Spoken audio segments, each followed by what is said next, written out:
نحمده ونصلي على رسوله الكريم أما بعد فأعوذ بالله من الشيطان الرجيم بسم الله الرحمن الرحيم يا أيها الناس اتقوا ربكم الذي خلقكم من نفس واحدة وخلق منها زوجها وبث منهما رجالا كثيرا ونساء واتقوا الله الذي تساءلون به والأرحام إن الله كان عليكم رقيبا. قابل احترام معزز سامعین، سورۃ النساء یہ مدنی صورت ہے اور مسلمانوں کے لیے احکام کے اعتبار سے اس سے بڑی دوسری کوئی صورت نہیں ہے. جو احکام اللہ تبارک و تعالیٰ نے نازل فرمائے ہیں زیادہ تر احکام اسی صورت سے وابستہ ہیں. اس صورت کا نام النساء رکھا گیا ہے. وجہ اس کی یہ ہے کہ حضور صلی اللہ علیہ وسلم کی بعثت سے پہلے، آپ کے نبی بنائے جانے سے پہلے معاشرے کے اندر عورت کی کوئی عزت نہیں تھی. ہر انسان عورت کو استعمال کی چیز سمجھتا تھا، استعمال کر کے پھر اسے دھتکار دیتا تھا اور عجیب عجیب قسم کے مظالم ان خواتین پر، ان عورتوں پر ڈھائے جاتے تھے. اسلام واحد ایک ایسا مذہب ہے جس نے عورتوں کو ایک مان سمان دیا، ایک رسپیکٹ دی، ایک عزت عطا کی. اور 114 صورتیں جو اللہ رب العزت نے نازل فرمائی، اس میں ایک بڑی عظیم المرتبہ صورت جو ہے سورۃ النساء عورتوں کے نام سے نازل فرمائی. النساء کہتے ہیں عورتوں کو. تعجب کی بات یہ ہے کہ یہ 114 صورتوں میں سورۃ الرجال کے نام سے کوئی صورت نہیں ہے، یعنی مردوں والی صورت، عورتوں کے نام کی جو ہے وہ صورت ہے. اب اس میں مختلف احکام اللہ تبارک و تعالیٰ نے بالخصوص خواتین کے ذکر فرمائے ہیں جو ہم سب لوگوں کو اور اہل ایمان والوں کو معلوم ہونا ضروری ہے. اللہ تعالیٰ نے بات یہاں سے شروع کی ہے کہ اے لوگو، اس رب سے ڈرو جس نے تمہیں ایک جان سے پیدا کیا ہے اور اسی سے بہت سارے مرد اور عورتیں اللہ تعالیٰ نے بنائے ہیں. اللہ تعالیٰ سے تقوی حاصل کرو، ڈرتے رہو. اس چیز کے بارے میں جو رشتہ داریاں ہیں اللہ تعالیٰ قیامت کے دن اس کے بارے میں سوال کرے گا. اللہ تعالیٰ تمہارے ہر کام پر نگہبان ہے، وہ دیکھ رہا ہے کہ تم کیا کر رہے ہو.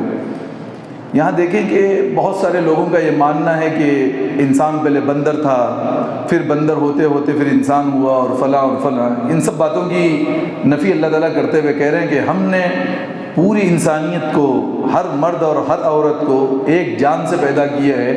وہ جان، وہ انسان سیدنا آدم علیہ السلام ہے. ان کو اللہ تعالیٰ نے مٹی سے پیدا کیا اور اس کے بعد جتنی ذریت دنیا میں قیامت تک جو چل رہی ہے وہ سب حضرت آدم علیہ السلام کے جو ہے وہ نسل سے چل رہی ہے. بہت سارے لوگ، بلکہ خصوصاً بائبل کے اندر یہ بات آتی ہے کہ حضرت آدم علیہ السلام کو اللہ تعالیٰ نے اونگ دے دی، وہ سو گئے اور ان کے بائیں پسلی سے جو ہے حوا کو کھڑا کر دیا. یہ توریتی روایت ہے، جبکہ یہ بات حدیث میں بھی ملتی ہے، مگر وہ حدیث کے وہ الفاظ معنوی اعتبار سے لیے گئے کہ عورت کا ایک مزاج ایک پسلی کی طرح جو ہے کچھ ٹیڑھا ہوتا ہے. اس کو بہت زیادہ درست کرنے کی کوشش کی جائے گی تو وہ پسلی ٹوٹ جائے گی، اس کو اسی حال پہ چھوڑ دیا جائے گا تو ہمیشہ بینڈ ہی رہے گی. تو ایک عورت کے مزاج کو پسلی سے جو ہے تشبیہ دی گئی ہے کہ جیسے پسلی بینڈ ہوتی ہے، ٹیڑھی ہوتی ہے، عورت کا مزاج بھی کچھ اس طریقے سے ٹیڑھا ہوتا ہے. جبکہ دوسری حدیث میں حضور صلی اللہ علیہ وسلم نے فرمایا النساء ناقصات عقل ولب، کہ عورتیں دماغی اعتبار سے مرد کے مقابلے میں تھوڑی کمزور ہوتی ہیں، اس لیے ان پر کمانے کے اور دوسرے ذمہ داریاں بڑی نہیں رکھی گئی. ان کو گھر ہی کی ذمہ داری دی گئی کہ اس کے اس لیول پر اسے ایک رانی کا مقام بنا کے گھر میں رکھا گیا ہے.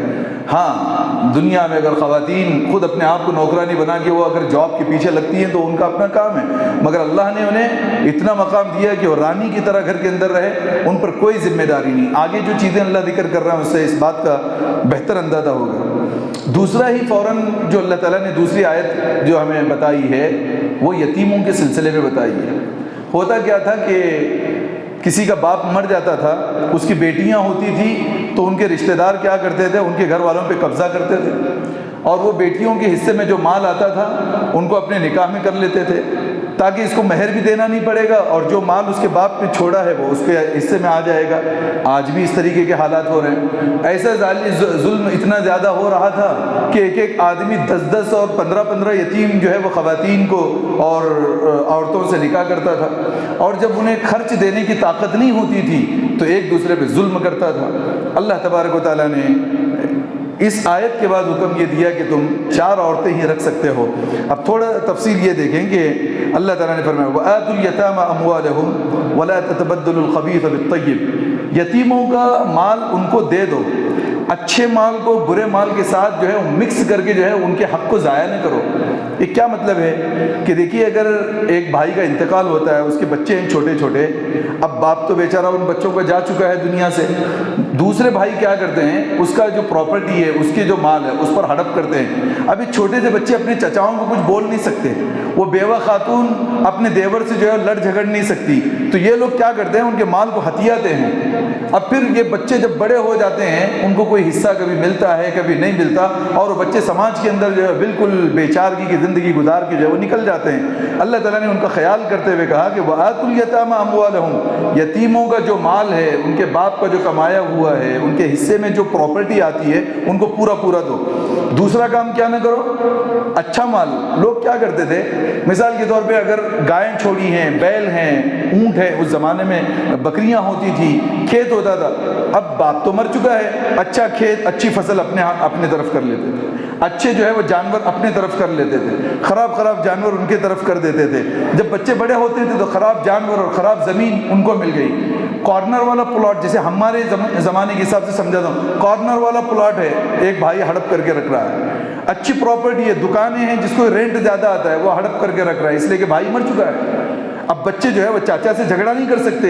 اللہ تبارک و تعالیٰ نے یہاں ہر چور کی جو ہے وہ چوری کو پکڑتے ہوئے کہا کہ آپ اچھے مال کو برے مال کے ساتھ ملا کے اس کو خلط ملط مت کر دو۔ اور یاد رکھیے وَلَا تَأْكُلُوا أَمْوَالَهُمْ إِلَىٰ أَمْوَالِكُمْ، ان کے مال کو اپنا مال جو ہے وہ مکس مت کرو، اگر ایسا کرو تو یہ بہت بڑا گناہ ہے۔ اور کہا وَإِنْ خِفْتُمْ أَلَّا تُقْسِطُوا فِي الْيَتَامَىٰ، اور اگر تمہیں یتیموں کے بارے میں انصاف کرنے کی طاقت نہیں ہے تو فَانكِحُوا مَا طَابَ لَكُم مِّنَ النِّسَاءِ، تو تم دوسری عورتوں سے نکاح کرو، 2 بھی کر سکتے ہو، 3 بھی کر سکتے ہو، 4 کر سکتے ہو۔ یہاں ایک مسئلہ لمبا ڈیٹیل ہے کہ 4 خواتین کا کیا مسئلہ ہے، لیکن اس آیت کو سمجھنے کے بعد پتہ چلتا ہے اس زمانے کے لوگوں کا عالم یہ تھا، صرف مسلم نہیں، مسلم ہو غیر مسلم ہو، بلکہ عیسائیوں کے یہاں تو جو ہے 100 عورتیں جو ہے وہ رکھنے کا معمول تھا۔ اب وہ اتنی عورتوں کو رکھتے تھے، اللہ تعالیٰ نے منع کر دیا کہ نہیں، مسلمانوں کے لیے ذمہ داری ہے کہ تم 4 کے بعد کوئی عورت رکھ نہیں سکتے۔ کچھ صحابہ ایسے تھے جن کی 10 بیویاں تھیں، ایک صحابی تھے جن کی 9 بیویاں تھیں، ایک صحابی تھے جن کی 5 تھی۔ سارے کے سارے حضور کے پاس آئے اور کہنے لگے ہماری 5 ہے، کہا کہ 1 کو طلاق دے دو، کہا میری 10 ہیں، 6 کو نکال دو، 9 ہیں، 5 کو نکال دو، 4 تک وہ بھی آپ کے پاس طاقت ہے، انصاف کی تو رکھو۔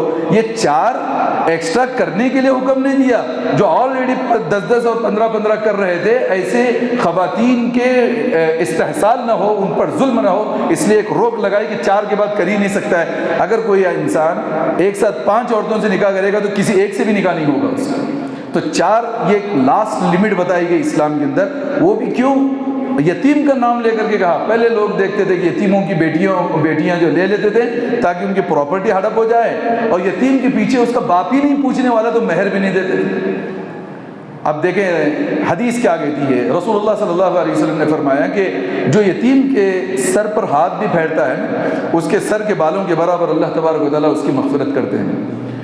اللہ کے نبی نے فرمایا انا وکافل الیتیم کہاتین، میں اور جو یتیم کی کفالت کرتا ہے اس طریقے سے جنت میں ہوں گے۔ 2 انگلیوں کا اشارہ کر کے بتایا کہ اس طریقے سے ہم جنت میں ہوں گے۔ پھر حضور صلی اللہ علیہ وسلم نے فرمایا کہ سب سے خوبصورت گھر وہ ہے جس گھر میں کسی یتیم بچے کی پرورش ہوتی ہے، سب سے بدترین قسم کا گھر وہ ہے جس گھر میں کوئی یتیم بچہ ہو اور اس کے ساتھ ناانصافی ہوتی ہو۔ پھر رسول اللہ صلی اللہ علیہ وسلم نے فرمایا کہ جیسے دنیا والوں کے لیے آسمان کے ستارے چمکتے ہیں، ایسے آسمان والوں کے لیے وہ گھر چمکتے ہیں جس گھر میں کسی یتیم بچے کی کفالت کی جاتی ہے، اس کی پرورش کی جاتی ہے۔ یہ حقوق اسلام نے دیے تاکہ یتیموں کا حق انہیں ملے۔ پھر اللہ تبارک و تعالیٰ نے آگے فرمایا وَآتُوا النِّسَاءَ صَدُقَاتِهِنَّ نِحْلَةً، اے مسلمانوں اپنی عورتوں کا مہر ادا کرو۔ جیسے نماز اللہ کا حکم ہے، حج اللہ کا حکم ہے، زکوٰۃ اللہ کا حکم ہے، مہر کا ادا کرنا بھی اللہ کا حکم ہے، یہ عورت کا رائٹ ہے۔ اگر کوئی نہیں کر رہا ہے تو سیدھا سیدھا خدا کے قانون کی جو ہے وہ خلاف ورزی کر رہا ہے۔ آج کتنے لوگوں کا حال ایسا ہے، وہ بیوی کو مہر نہیں دیتے، مرنے سے پہلے معاف کرا دیتے ہیں، یا جو ہے وہ مرنے کے بعد اس کی قبر پہ جا کے جو ہے وہ معاف کرانے کا طریقہ لوگوں نے نکالا ہوا ہے۔ ایسا معاف نہیں ہوگا، بلکہ وَآتُوا النِّسَاءَ صَدُقَاتِهِنَّ نِحْلَةً، عورتوں کو اس کا مہر دو۔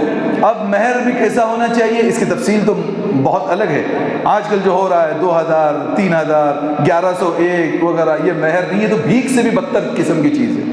ایک شادی کے ہال کے لیے جہاں انسان 50-60 ہزار روپئے پر ڈے کے لیے خرچ کرتا ہے، پوری لائف جس بیوی کو یوز کرنا ہے، اسے استعمال کرنا ہے، اس کو 1000-2000 روپئے پہ لیتا ہے۔ عورتوں کو بھی چاہیے کہ اپنا مہر یاد رکھیں کہ مہر فاطمی کا حساب بھی اگر آج کے زمانے میں لگایا جاتا ہے 98,000 روپیز اس کے مہر فاطمی کے ہوتے ہیں۔ بہت سارے لوگ بولتے ہیں حضرت فاطمہ کا تو مہر اتنا تھوڑا تھا، اسی کا حساب لگا لیں تو جو ہے وہ 1,00,000 روپے کے قریب آج کی مالیت بنتی ہے، بلکہ اس سے بھی کئی زیادہ خواتین کو جو ہے عورتوں کو مہر دینا چاہیے، یہ ان کا رائٹ ہے۔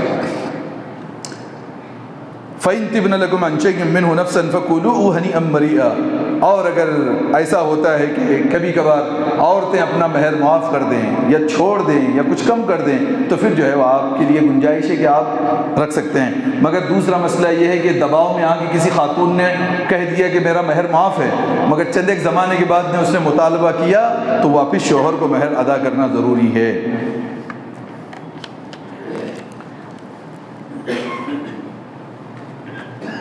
وَابْتَلُوا الْيَتَامَىٰ حَتَّىٰ إِذَا بَلَغُوا النِّكَاحَ۔ پھر آگے اللہ تعالیٰ نے یتیم کی بات کہی کہ یتیم بچوں کو اس کے چچا، اس کے جو رشتہ دار ہیں، وہ آزماتے رہیں جب تک کہ وہ بالغ نہ ہو جائے۔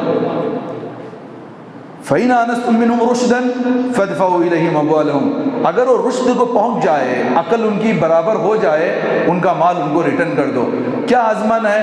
1000 روپیہ آپ نے دے دیا کسی یتیم بچے کو اور کچھ کام لگا دے کہ آپ یہ کام کرو، کبھی جو ہے وہ بکریاں چروانے کے لیے بھیج دیا، کبھی کوئی دکان پہ 1 آدھا گھنٹے بٹھا کے دیکھا اس کو آ رہا ہے نہیں آ رہا ہے، تھوڑی تھوڑی جیسے سمجھ نہیں آ پاتی ہے تب تک اس کو اس کے رشتہ دار چیک کرتے رہیں گے۔ جب پتہ چلا کہ یتیم عقل مند ہو چکا ہے اور اس کو سمجھ آ چکی ہے، اب اس کا مال اس کو دینا ہے۔ اب یہاں مفسرین لکھتے ہیں کہ اگر 25 سال جب ہو جائیں کسی یتیم بچے کے، اس کو سمجھ میں آئے نہ آئے، چچاؤں اور رشتہ داروں کی ذمہ داری کہ اس بچے کو پورا مال اس کے باپ کا جو ہے وہ دے دینا چاہیے، اب اپنے پاس نہیں رکھ سکتے۔ آگے سنیں، وَلَا تَأْكُلُوهَا إِسْرَافًا وَبِدَارًا أَن يَكْبَرُوا۔ یتیم بچہ بڑا ہو جائے گا تو اس کو دینا پڑے گا، اس چکر میں آ کے جلدی مال خرچ بھی مت کرو، اسراف مت کرو کہ یہ لے لیا وہ ختم کر دیا، کپڑے پہنے، کیونکہ یتیم جب بڑا ہوگا تو ریٹرن کرنا پڑے گا، ریٹرن کرنے سے پہلے ہی اس کو زیادہ سے زیادہ ہڑپ کر جاتے ہیں، یہ بھی کرنا جو ہے وہ جائز نہیں ہے۔ وَمَنْ كَانَ غَنِيًّا فَلْيَسْتَعْفِفْ وَمَنْ كَانَ فَقِيرًا فَلْيَأْكُلْ بِالْمَعْرُوفِ۔ اگر یتیم کے رشتہ دار پیسے والے ہیں تو سہولت کے ساتھ اس یتیم کا جو ہے وہ مال پورا ریٹرن کر دیں۔ اگر رشتہ دار یتیم کے جو ہے وہ غریب ہیں تو کیا کر سکتے ہیں، اس کے مال سے تھوڑا کھا سکتے ہیں، لیکن یاد رکھیں فَإِذَا دَفَعْتُمْ إِلَيْهِمْ، جب تم ان بچوں کو ان کا مال جب دے رہے ہوں گے، فَأَشْهِدُوا عَلَيْهِمْ، اس پر گواہ بنا دیجئے، وَكَفَى بِاللَّهِ حَسِيبًا، اللہ تعالیٰ ہر ایک چیز کا حساب رکھتا ہے۔ یہ آیت کا ترجمہ یعنی اللہ تعالیٰ کا صریح حکم ہے۔ آج دیکھیں آج ہمارے زمانے میں کیا ہو رہا ہے، باپ مر جاتا ہے، معصوم سے چھوٹے بچے چھوڑ کے جاتا ہے، چچاؤں کا قبضہ ہوتا ہے، دوسرے لوگوں کا قبضہ ہوتا ہے۔ دوسرے طرف کچھ اور غلطی یہ ہوتی ہے کہ اگر انڈیویجول جو ہے وہ لائف گزار رہا تھا ایک آدمی اور مر گیا تو عورت یہ کہتی ہے کہ یہ پورا میرا ہے اور وہ ہڑپ کرتی ہے۔ عورت کے گھر والے آتے ہیں کہتے ہیں کہ نہیں اس نے اتنے سال زندگی گزاری ہے پورا اس کا بھی اللہ تبارک و تعالیٰ نے آگے جواب دیا ہے۔ اللہ تبارک و تعالیٰ نے آگے فرمایا لِلرِّجَالِ نَصِيبٌ مِّمَّا تَرَكَ الْوَالِدَانِ وَالْأَقْرَبُونَ، مردوں کے لیے وراثت میں پراپرٹی میں حصہ ہے جو ان کے ماں باپ یا ان کی اولاد چھوڑ جائے۔ ماں باپ اگر انتقال کریں تو بھی اولاد کو، بیٹے بیٹیوں کو جو ہے وہ پراپرٹی میں حصہ ملے گا۔ بیٹے اگر مر جائیں اور بیٹوں کی کوئی پراپرٹی ہے اور ماں باپ زندہ ہیں تو ان کو بھی حصہ ملے گا۔ صرف مردوں کو نہیں، وَلِلنِّسَاءِ نَصِيبٌ مِّمَّا تَرَكَ الْوَالِدَانِ وَالْأَقْرَبُونَ، ایسے ہی خواتین کو بھی ان کے پیرنٹس کے مرنے پر انہیں وراثت میں حصہ ملے گا، ماؤں کو ان کی اولاد کے مرنے پر ماؤں کو بھی حصہ ملے گا۔ معلوم یہ ہوا کہ یہاں صرف مردوں کو حصہ دیا جائے گا یا عورتوں کو نہیں، آیت صاف کہتی ہے مردوں کو بھی حصہ ملے گا اور عورتوں کو بھی ملے گا۔ اب یہاں وہ سارے مسئلے نہیں چلتے ہیں کہ باپ نے ایک بیٹی کو جو ہے 10 لاکھ روپے نکاح میں خرچ کر دیے، اب پراپرٹی سے اس کو بھائی لوگ محروم کرتے ہیں کہ نہیں ابا نے تو سارا پراپرٹی جو ہے وہ تمہارے جو ہے وہ شادی میں خرچ کی۔ نہیں، تھوڑا بھی ہو، اللہ کہتے ہیں وَلِلنِّسَاءِ نَصِيبٌ مِّمَّا تَرَكَ الْوَالِدَانِ وَالْأَقْرَبُونَ مِمَّا قَلَّ مِنْهُ أَوْ كَثُرَ نَصِيبًا مَّفْرُوضًا۔ تھوڑا ہی مال اگر ماں باپ چھوڑے اس میں پھر جو ہے وہ پراپرٹی کے اندر جو ہے وہ وراثت میں برابر شریک ہوں گے، بہت زیادہ پراپرٹی چھوڑیے تب بھی شریک ہوں گے، حتیٰ کہ اگر 100 روپیے بھی اگر باپ نے چھوڑے ہیں اس میں بھی ان کے وارثوں کا حصہ بیٹھے گا، اور بیٹیوں کو اور بیٹوں کو جو ہے اس کے جو حصے اللہ نے دیے ہیں اس کے حساب سے ان کو دیا جائے گا۔ وہ کیا ہے؟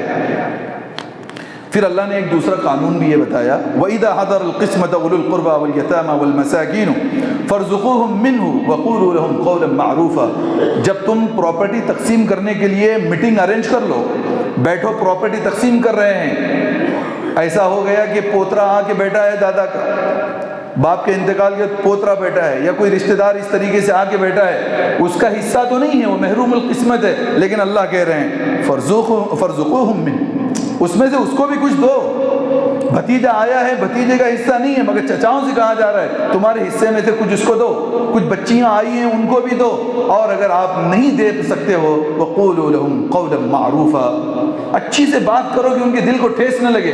آج کیا ہوتا ہے، ہم نہیں دیتے، تمہیں محروم القسمت، تمہارا حصہ بیٹھتا نہیں، جاؤ۔ وہ سوچتا ہے کہ ایسے پریوار میں ایسے رشتہ داروں میں پیدا ہوا ہوں، نہیں مل رہا ہے تو نہیں مل رہا ہے، مگر اتنی تلخ زبان کیوں؟ اللہ نے کہا یا تو دو، اور اگر دینے کی تمہارے پاس وہ نہیں ہے تو کم سے کم ایسے بچوں کے ساتھ یا وہ رشتہ داروں کے ساتھ قول معروف، اچھی بات کرو۔ اور اب دیکھیے اللہ نے ہمارے دلوں کے چور کو کیسے پکڑا ہے، وَلْيَخْشَ الَّذِينَ لَوْ تَرَكُوا مِنْ خَلْفِهِمْ ذُرِّيَّةً ضِعَافًا خَافُوا عَلَيْهِمْ فَلْيَتَّقُوا اللَّهَ وَلْيَقُولُوا قَوْلًا سَدِيدًا۔ جس کا باپ مر گیا ہے اور اس کے بچے پریشان ہیں، یتیم ہو گئے، یاد رکھو اگر تم مر جاتے اور تمہارے بچے اس طریقے سے پریشان ہوتے، اللہ کہہ رہے ہیں مردوں سے کہا جا رہا ہے لو ترکوا من خلفہم ذریۃ ضعافا، کمزور سے بچے اگر آپ چھوڑ جاتے۔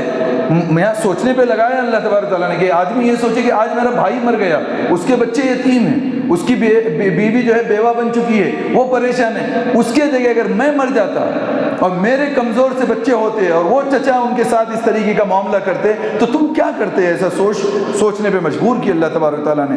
اس کے لیے کیا کرو؟ فَلْيَتَّقُوا اللَّهَ، اللہ سے ڈرو، وَلْيَقُولُوا قَوْلًا سَدِيدًا، سیدھی سیدھی صحیح سچی سچی بات کرو۔ مگر لوگ رکتے نہیں ہیں، لوگ باز آتے نہیں ہیں۔ جب مال کھانے کی جو ہرس پڑی ہوئی ہوتی ہے وہ ہرچے آمد در گھسیٹ کہیں سے مل جائے بس اس کو ہڑپ کرنے کے لیے تیار ہیں۔ آج اتنے نوجوان لوگوں کو ہم نے دیکھا ہے، اتنے یتیم بچوں کو دیکھا ہے، پراپرٹیاں اپنی جگہ ویسی پڑی ہوئی ہیں، یتیم بچے جو ہے وہ ہوٹل میں جا کے ٹیبل صاف کر رہے ہیں، ان جس کا باپ مرا ہوا ہے ان کی پراپرٹیاں کروڑوں کی ہیں، مگر چچا لوگ سانپ کی طرح ان پراپرٹیوں پر ایسے بیٹھے ہوئے ہیں، ان معصوم سے بچوں کو نہیں دیتے۔ ایسے لوگوں کے بارے میں اللہ تعالیٰ نے فرمایا ان الذین یأکلون اموال الیتامی ظلما، ظالم بن کے جو لوگ یتیموں کا مال کھا جاتے ہیں، انما یأکلون فی بطونہم نارا، وہ جہنم کی آگ بھر رہے ہیں اپنے پیٹ میں، وسیصلون سعیرا، ان کا ٹھکانہ پھر واپس جہنم ہی ہے۔ دنیا میں بھی جو کھا رہے ہیں وہ یتیم کا مال، وہ جہنم کی آگ اپنے پیٹ میں ٹھوس رہے ہیں، اور قیامت میں ان کا ٹھکانہ پھر واپس سے جہنم ہوگا۔ اس کے لیے جو بھی پراپرٹی ہے اس کو تقسیم کر دیا جانا، یہ فرض ہے، فرض عین ہے، یہ اللہ تبارک و تعالیٰ کے جو احکام ہیں۔ اللہ نے فرمایا یوصیکم اللہ فی اولادکم للذکر مثل حظ الانثیین، اللہ تعالیٰ تمہیں وصیت کرتا ہے، اللہ تعالیٰ تمہیں آرڈر دیتا ہے کہ جب کسی کا انتقال ہو جائے تو اس کے بعد ایک مرد کو 2 لڑکیوں کے برابر حصہ دیا جانا چاہیے۔ مثال کے طور پہ اگر 1 لاکھ روپے اگر کسی باپ نے چھوڑا ہے، اس کی 2 بیٹیاں اور 1 بیٹا ہے، تو 50,000 روپے جو ہے وہ بیٹے کو ملیں گے، 25,000 روپے دونوں بیٹیوں کو ملیں گے۔ جتنا لڑکیوں کو ملتا ہے اس کا ڈبل حصہ ایک لڑکے کو ملے گا، یہ اللہ کا آرڈر ہے۔ فَإِن كُنَّ نِسَاءً فَوْقَ اثْنَتَيْنِ فَلَهُنَّ ثُلُثَ مَا تَرَكَ، 1 سے زیادہ اگر لڑکیاں ہیں تو جتنی پراپرٹی ہے اس کا 1/3 حصہ انہیں ملے گا۔ اور اگر بھائی نہیں ہے 50% حصہ ملے گا. وَإِنْ كَانَ وَاحِدَةً فَلَهَا النِّصْفُ. بھائی نہیں ہے اس کو، کسی کی اکلوتی ایک ہی بیٹی ہے، پراپرٹی کا 50% حصہ اس کو ملے گا، پھر بھی پورا نہیں مل رہا ہے.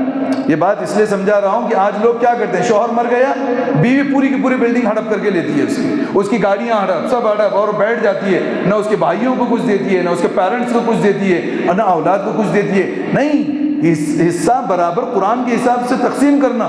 جو عورت پورا گھر ہڑپ کرنے بیٹھی ہے اس کا حصہ صرف 8واں% آتا ہے. مثال کے طور پہ 1,00,000 روپئے اگر پراپرٹی چھوڑی ہے، 17,000 روپیز اس عورت کا حصہ ہوگا جو شوہر کی بیوی تھی. اور اگر بچے نہیں ہیں تو 35,000 اس کا حصہ ہوگا، چھٹا حصہ ہوگا. ورنہ جو ہے آج کل جس طریقے سے ہڑپ کیا جا رہا ہے، اللہ کو حساب دینا پڑے گا. إِن كَانَ لَهُ فَإِن لَّمْ يَكُنْ وَلَدٌ وَوَرِثَهُ أَبَوَاهُ فَلِأُمِّهِ الثُّلُثُ. بچہ مرا ہے اور جو ہے بیٹے مرنے کے بعد اس کی اولاد بھی ہے تو اس کی ماں کو ثلث ملے گا، 1/3 حصہ ملے گا. اور اگر اس کے بھائی ہیں تو ماں کو چھٹا حصہ ملے گا. کب ملے گا؟ من بعد وصیۃ یوصی بها او دین. 2 کام کرنا پڑے گا مرنے کے بعد. یاد رکھیں، میت جو مرا ہوا ہے، مرنے سے پہلے اس کی نوٹ بک نکال کے چیک کرنا ہے. اس کے لیے ہمیں کہا گیا ہے کہ ہمیشہ اپنا وصیت نامہ ساتھ رکھا کریں، وصیت لکھے کریں. مجھے اس کے اتنے پیسے دینے ہیں، فلاں سے مجھے اتنے پیسے آنے ہیں، فلاں پراپرٹی میں نے یہاں پرچیز کر رکھی ہے، فلاں ڈاکومنٹس یہ ہیں. انسان چھپاتا ہے، مر کے جاتا ہے، اس کے بعد نہ اس کو فائدہ ہے، وہ تو قبر میں گیا، اس کی اولاد کو بھی کوئی فائدہ نہیں. چھپانے کی وجہ سے بتانا چاہیے اور وصیت کرنی چاہیے. اب کیا ہوا، میت سامنے ہے تو پہلا کام کیا کریں گے؟ اس کے قرض کو ادا کریں گے. جتنا قرض اس نے رکھا ہے اسی کی پراپرٹی سے اس کے قرض کو ادا کیا جائے گا. نمبر 2 کیا کریں گے؟ اس کی وصیت کو پورا کریں گے. اور وہ بھی وصیت اس نے اگر کہہ دیا مسجد کو جو ہے وہ 10 لاکھ روپے دے دو، نہیں دیں گے. مدرسے کو 10 لاکھ دے دو، نہیں دیں گے. جتنی وصیت کی ہے اس کا 1/3 دیں گے. 1,00,000 روپے کی اگر وصیت کی ہے 33,000 دیں گے، اس لیے کہ جو بچے جن کے گیا ہے نا ان کا حق زیادہ ہے. مسجد اور مدرسوں کا حق نہیں ہوتا ہے اس میں، کیونکہ بہت سارے بوڑھے کرتے ہیں، بچوں نے بہت تکلیف دی ہے میرے کو، فلاں نے یوں کیا ہے، وہ بچے نے میرے کو جو ہے وہ تکلیف دی ہے، میں بانڈ بنا کے جاتا ہوں، اس کے نام سے جو ہے وہ پراپرٹی نہیں دینا. اللہ نے ایسے باپ جو ہوتے ہیں نا ان کی چوری یہاں پکڑی، کہا کہ لا وصیۃ لوارث. باپ اگر وصیت کرتا ہے تو اس کی وصیت کی اعتبار نہیں اولاد کے لیے جس کو حصہ ملنا ہے. ورنہ تو ہر باپ اگر ایک بیٹا دیکھ رہا ہے تو پوری پراپرٹی اس کو دینے کی وصیت کر رہا ہے، کوئی بیٹا نہیں دیکھ رہا ہے تو اس کے خلاف بول رہا ہے. اس کے لیے اللہ کے نبی نے فرمایا کہ جن کو وراثت پراپرٹی میں ملنا ہے اس کے حق میں کوئی وصیت نہیں. یعنی ایک باپ کیوں نہیں کہہ سکتا کہ میرے مرنے کے بعد میری یہ بلڈنگ یہ فلاں بیٹے کو، میرا وہ فلاں بیٹے کو. وصیت نہیں چلے گی، سب کو تم نے دینا ہے، ہر ایک کو اللہ کا متعین کردہ حصہ ان کو دیا جائے گا. اور پھر وصیت 1/3 میں پوری ہونے کے بعد، اس کا کفن دفن ہونے کے بعد، چوتھا کام جو ہوگا وہ اس کی وراثت کی تقسیم کرنا ضروری ہے. تو اس طریقے سے یہاں کافی لمبی ڈیٹیلز ہیں کہ یہاں اللہ تعالیٰ نے ساری چیزیں جو ہے بتائی ہیں، ایک ایک کا حصہ. آخری ایک بات جو ہے میں اور ذکر کر دوں جو ہماری ضرورت کی چیز ہے.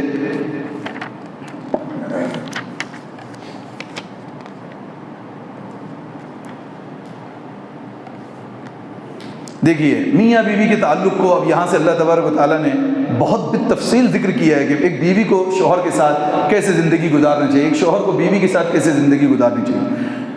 جھگڑے ہر گھر میں ہوں گے. جہاں 2 مختلف گھر کے، ایک لڑکا اور لڑکی ایک چھت کے نیچے جمع ہو گئے، مزاج مختلف ہوگا، کھانا مختلف ہوگا، اور شیطان ان کے بیچ میں یہ کام کرتا ہے کہ جھگڑے لگوائے گا. مگر اپنی زندگی کو صحیح طریقے سے لے کے چلنا. تو اس کے لیے نمبر 1 کام یہ ہے کہ عورت کو اپنی پراپرٹی نہ سمجھیں. اسلام کے اندر نکاح ایک کانٹریکٹ جیسے ہم لوگ ایک پلاٹ کا جو ہے ایک ایگریمنٹ کرتے ہیں، پیسے میں دے رہا ہوں، پلاٹ میرا ہو رہا ہے. اسی طریقے سے نکاح بھی ایک عورت کے ساتھ ایک کانٹریکٹ ہے. تیری کچھ ذمہ داریاں ہیں اور میری کچھ ذمہ داریاں ہیں. میں تیرے اوپر پورا حاوی نہیں ہوں کہ میں تیرا مالک بن گیا، جو چاہوں میں کروں، یا تو میرے اوپر حاوی بن جائے اور تو جو چاہے کرے. اس طریقے سے اسلام میں نہیں ہے. اور جنم کا ساتھ بھی نہیں ہے کہ بس جیسے اور جگہ پہ ایسا ہوتا تھا کہ ستی چڑھا دی جاتی تھی عورتیں، شوہر مر گیا تو اس کو زندہ جلا دیا جاتا تھا.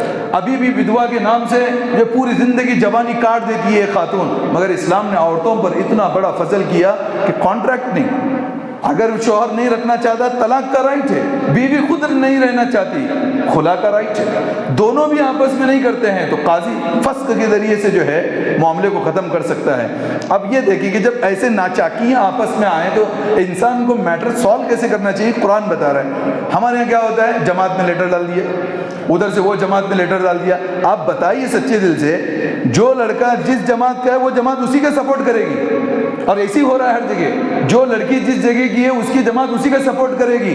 کیوں بلا رہے ہیں جماعت کو؟ یہ کس نے نکالا ہے؟ یہ ایسا نہیں ہے، قرآن کہہ رہا ہے قرآن پہ عمل کرو، عزتیں بچیں گی، ورنہ معلوم ہوا کہ 10 ممبروں کے بیچ میں جو ہے ہمارے میاں بیوی کا جھگڑا چلے گیا، ہزاروں خاندان تک آگ لگ چکی ہوگی، اور کوئی جماعتوں میں ڈلنے کے بعد بہت مشکل ہوتا ہے کہ زندگی صحیح گزر جائے، بے عزتی کی بات نہیں ہوتا ہے۔ اس کو اللہ کہہ رہے ہیں، ترجمہ سن لیں۔ اللہ تبارک و تعالیٰ نے فرمایا الرجال قوامون علی النساء، مرد حضرات عورتوں پر قوام ہے، حاکم ہے۔ گھر میں چلے گی مرد کی چلے گی، عورت کی نہیں۔ ہاں اس کے جو رائٹس ہیں اس کو دے دیے جانے چاہیے، شوہر کے جو رائٹس ہیں اس کے رائٹس رہیں گے، مگر گھر کے اندر جو آرڈر چلے گا وہ ایک مرد کا چلے گا، ایک خاتون کا نہیں چلے گا۔ بما فضل اللہ بعضهم علی بعض، اس لیے کہ یہ فضیلت اللہ تبارک و تعالیٰ نے دی ہے۔ اور دوسری کس وجہ سے، وبما انفقوا من اموالہم، تم کو مردوں کو قوام حاکم اس لیے بنایا ہے کہ خرچ کرنے کی ذمہ داری تمہارے اوپر ہے، مرد پر خرچ کرنے کی ذمہ داری ہے۔ بلکہ میں وہ میرا ڈیٹیل نہیں ہے کہ خواتین جو ہے وہ کیا کام کر سکتی ہیں، جاب کر سکتی ہیں نہیں کر سکتی ہیں۔ ایک بات بتا دوں، اس لیے مردوں کی یہاں پہ جماعت بیٹھی ہے، جس کی بیوی جاب کرتی ہے اور شوہر اپنی بیوی کا جاب کا پیسہ کھاتا ہے، اس کو اسلام میں دیوس کہا گیا ہے، اس کی کوئی دعا قبول نہیں ہوتی، اس کا رائٹ ہی نہیں۔ بیوی کو کام پہ لگوا کے یہ کھانے والا بندہ، اس کو اجازت ہی نہیں، اس کی کوئی دعا قبول نہیں ہوتی، اس کو ایسا اٹھا کے بازو میں رکھ دیا گیا ہمارے معاشرے سے۔ مرد کی ذمہ، ہاں ایسا ہے کہ مرد اپاہج ہے، ہاتھ ٹوٹے ہوئے ہیں، پیر ٹوٹے ہوئے ہیں، اندھا ہے، گھر میں پڑا ہوا ہے، اب بیگم کچھ کر رہی، وہ الگ چیز ہے۔ مگر آج کل کیا ہو رہا ہے، نوجوان لڑکے بھی انجینئر ہیں تو وہ ڈھونڈے گا انجینئر لڑکی ملے تاکہ وہ ایک 50,000 کمائے، میں 50 کرواؤں گا زندگی۔ ڈاکٹر ہے تو وہ ڈاکٹر کو ڈھونڈتا ہے۔ تو یہ اس طریقے سے جو دودھ دینے والی بھینس کو اس وجہ سے انسان لاتا ہے کہ اس کا پروفٹ کما ہو، اسلام میں اس کی کوئی دعا قبول نہیں ہوتی۔ یہ حدیث ذکر کر رہا ہوں۔ آگے مردوں کو اس لیے فضیلت دی کہ وہ خرچ کرتے ہیں۔ جب معلوم ہوا کہ بیوی خرچ کر رہی ہے، گھر کا آدھا کام جو ہے وہ بیوی چلا رہی ہے، تو شوہر کے اوپر تھوڑی وہ مانے گی، وہ تو خود جو ہے حاکم بن کے بیٹھے گی۔ پھر اللہ نے فرمایا نیک بیوی کون ہے، فالصالحات، نیک بیوی، قانتات، جو شوہر کی حکم ماننے والی ہو، شوہر کی فرما بردار ہو، حافظات للغیب، شوہر گھر کے باہر چلا گیا تو اس کے مال کی حفاظت کرنے والی، اپنی جسم کی، اس کی مرضی کے بغیر کسی کو گھر میں نہیں بلا سکتی، حتیٰ کہ اس کے رشتہ دار، اس کے بھائی بھی آنا اگر شوہر کو ناپسند ہو اس کی غیر موجودگی میں، بیوی کو اجازت نہیں ہے ان کو بلا کر کے بیٹھے، اپنا اس شوہر کا مال اپنے بھائیوں کو یا اپنے والدین کو نہیں اٹھا کے دے سکتی، اجازت شوہر سے لینا ضروری ہے، حفاظت کرنے کی ذمہ داری ہے اس کی۔